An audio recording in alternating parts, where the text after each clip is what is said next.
Assalamualaikum warahmatullahi wabarakatuh. Perkenalkan, nama saya Mukhlisin.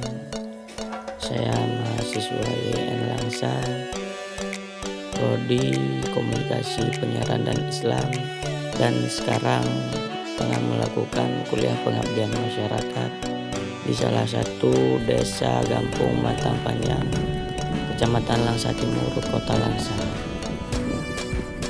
Pandemi COVID-19 sampai saat ini masih saja melanda di negara kita, yaitu negara Indonesia, sehingga berdampak buruk bagi masyarakat desa Gampung Matang Panjang.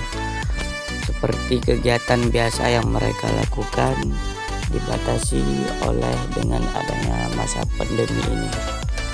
Walaupun masa pandemi ini terus berlanjut, tetapi masyarakat ini tidak mengambil pusing tentang masalah perekonomian mereka, karena di saat setelah musim padi tiba, para petani melanjutkan dengan bercocok tanam dengan cara yaitu menanam semangka.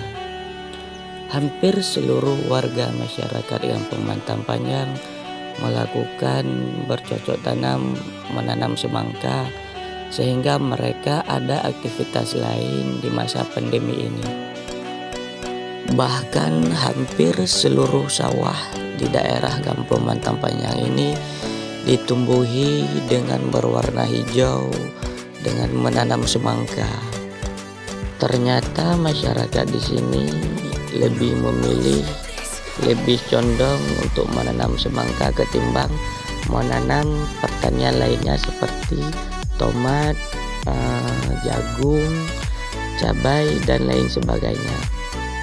Karena dengan menanam semangka ini mempermudah mereka untuk mendapatkan ekonomi lebih dari sebelumnya. Karena di masa pandemi ini perekonomian mereka ini sangat berkurang. Oleh karena itu mereka lebih berinisiatif untuk sama-sama menanam semangka.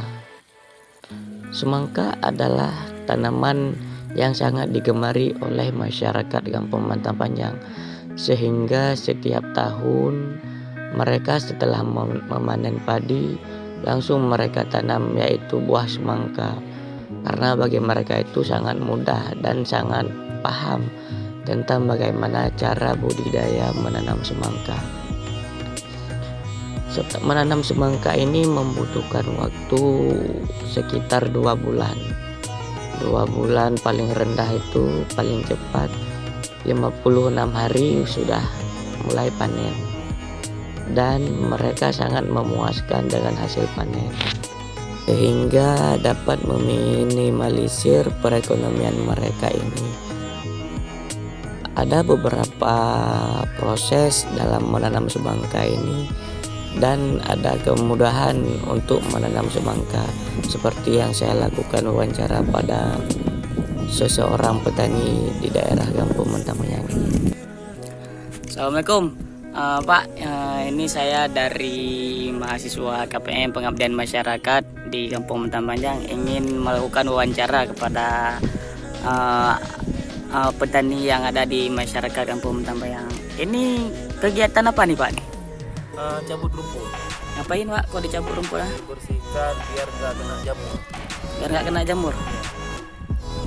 Berarti apa yang dilakukan masa pandemi petani saat pandemi ini Pak? Iya. Ya nggak ada, biasa aktivitasnya ya nanam ini apa aja. Yang pasti sulit lah. Semangka. Biasanya kan petani itu menanam padi ataupun apa, ini kok kenapa bisa dialihkan ke nanam semangka? Sebenarnya sih kalau semangka ini memang udah rutinitas setiap tahun sekali. Kenapa Anda yakin menanam semangka di masa pandemi ini? Kenapa nggak tanam tanaman yang lain seperti sayur, tomat, dan lain sebagainya?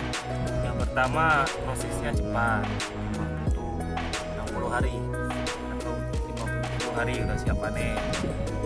Terus semangka ini kan penghasilannya kan lumayan. Nah, jarang terjadi kayak harganya murah segala macam, kurang lah. Intinya kalau untuk pemasukan cukup lah untuk kayak pandemi sekarang. Ini Pak, cara merawat semangka bagaimana caranya nih? Apa seperti tanaman cabai ataupun tomat, kayak mana tuh Pak? Sama aja, hampir sama kayak kita nanam yang lain. Kalau untuk perawatannya paling pupuk. Yang pertama kan pupuknya kan murah. Kalau untuk saya nanam ini kurang lebih 2 rantai ya. Ya kalau untuk pupuknya paling untuk 2 rantai ini cukup 70.000 udah cukup. Udah lumayan murah. Tapi kenapa Bapak 2 rantai aja? Ini saya lihat nih kebanyakan nih, cukup banyak dari sini masyarakat ini menanam semangka sangat luas. Kenapa Bapak ambil 2 rantai? Ya mungkin tanahnya nggak ada, cuma ada 2 rantai. Yang lain kan pada punya rada. Menanam semangka ini ada proses masing-masing dari para petani. Menurut mereka apa yang mudah mereka lakukan, mereka kerjakan semua. Berbeda-beda cara menanam semangka ini. Seperti yang ada yang pertama langsung menabur ke tanah, langsung menanamnya ke tanah. Ada juga yang dimasukkan ke dalam polybag terlebih dahulu. Kemudian nanti setelah tumbuh baru dipindahkan ke tanah. Dan proses penyiraman juga berbeda.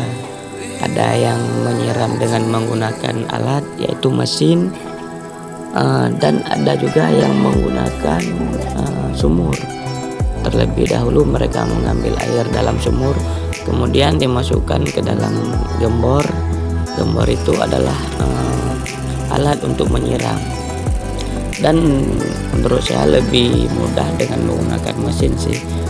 Walaupun dalam sehari-hari para masyarakat, para petani ini menggunakan bensin paling rendah 5.000 dan paling banyak itu cuma 10.000, dan itu juga tergantung berapa luasnya hektar tanaman yang kita tanami. Kemudian ternyata para petani ini menanam semangka tidak sama semua. Maksudnya yaitu bukan hari yang sama mereka menanam semua. Karena saya lihat di sini ada yang sudah besar, sudah dikasih pupuk, dan ada juga yang baru daun 3 ataupun itu belum dikasih pupuk. Maksudnya mereka menanam di hari yang berbeda, selisih dengan seminggu lah kira-kira. Pada masa pandemi COVID-19 ini tidak menjadi kekhawatiran bagi masyarakat dengan Pematang Panjang. Memang sebelumnya ada para warga yang bekerja sebagai buruh, petani, nelayan, dan ada juga kuli bangunan. Ternyata di saat masa pandemi ini semua ahli profesi dari buruh, dari kuli bangunan, bahkan dari nelayan, kebanyakan mereka ikut juga turun ke sawah untuk menanam semangka karena mereka lebih mengetahui berapa keuntungan dan berapa kerugian yang mereka dapatkan dari hasil semangka. Makanya pada masyarakat ini mereka berinisiatif semua untuk menanam semangka. Di sini saya melihat sangat luas warga masyarakat yang Pematang Panjang ini menanam semangka. Bahkan ada yang 1 per orang itu antusias menanamnya sampai 5 ataupun sampai 12 ranting. Ada juga yang 1 ranting. Dan terima kasih.